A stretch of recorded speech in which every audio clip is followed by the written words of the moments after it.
ये चैनल केवल मनोरंजन के लिए है। हम किसी भी तरह के अंधविश्वास को बढ़ावा नहीं देते। रात के करीब 12 बजे का समय था। राजीव, जो कि एक नाइट शिफ्ट कर्मचारी था, अपनी ड्यूटी खत्म करके घर लौट रहा था। रोज की तरह उसने सड़क किनारे एक ऑटो रुकवाया। ऑटो थोड़ा पुराना और जर्जर हालत में था, लेकिन राजीव को जल्दी घर पहुंचना था तो उसने ज्यादा ध्यान नहीं दिया। ऑटो का ड्राइवर अजीब सा था, चेहरे पर झुर्रियां, फटे हुए कपड़े और आंखों में एक अजीब सी चमक। उसने कुछ नहीं कहा, बस सिर हिलाया और ऑटो चालू कर दिया। रास्ते में राजीव को अजीब सा महसूस होने लगा। जैसे ही ऑटो ने चलना शुरू किया, हवा अचानक ठंडी हो गई। राजीव ने अपने फोन की घड़ी देखी तो उसमें 12 बजे फ्रीज हो चुका था। उसे यह काफी अजीब लगा, लेकिन उसने सोचा कि शायद फोन खराब हो गया है। रास्ते में सड़कों पर सन्नाटा पसरा हुआ था, न कोई इंसान, न कोई गाड़ी।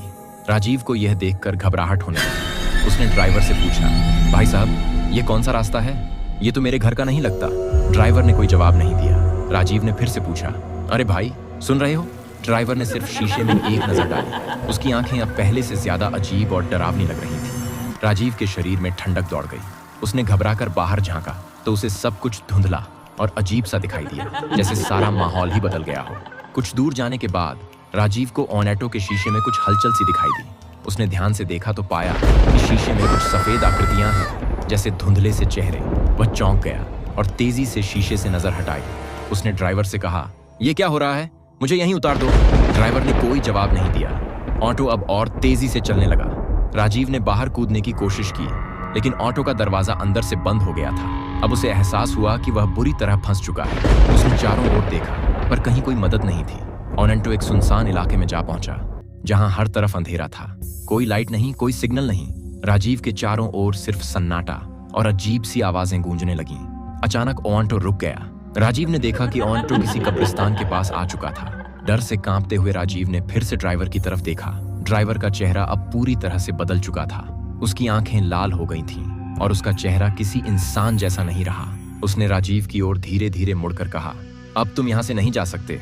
राजीव की चीखें गूंज उठीं, लेकिन उस सुनसान इलाके में कोई सुनने वाला नहीं था। अगली सुबह राजीव उसी ऑटो के अंदर बेहोश पड़ा हुआ मिला। ऑटो कब्रिस्तान के पास खड़ा था और उसके चारों ओर अजीब सी खामोशी थी। वह बुरी तरह घबराया हुआ था। जब वह घर पहुंचा तो उसने स्थानीय लोगों से पूछा। एक बूढ़े व्यक्ति ने उसे बताया, वह ऑटो सालों पहले एक एक्सीडेंट में तबाह हो गया था। ड्राइवर और उसके यात्रियों की मौत हो गई थी, लेकिन कहते हैं कि उस रात के बाद से वह ऑटो कभी कभी रात में फिर से सड़कों पर दिखाई देता है और उन लोगों को उठाता है जो रात को देर से सफर करते हैं। राजीव का दिल धक धक कर रहा था। उसने तुरंत अपना फोन चेक किया। फोन की स्क्रीन पर एक मैसेज चमक रहा था, आज रात फिर मिलेंगे। राजीव का चेहरा सफेद पड़ गया। वह समझ चुका था कि यह भूतिया ऑटो उससे पीछा नहीं छोड़ने वाला।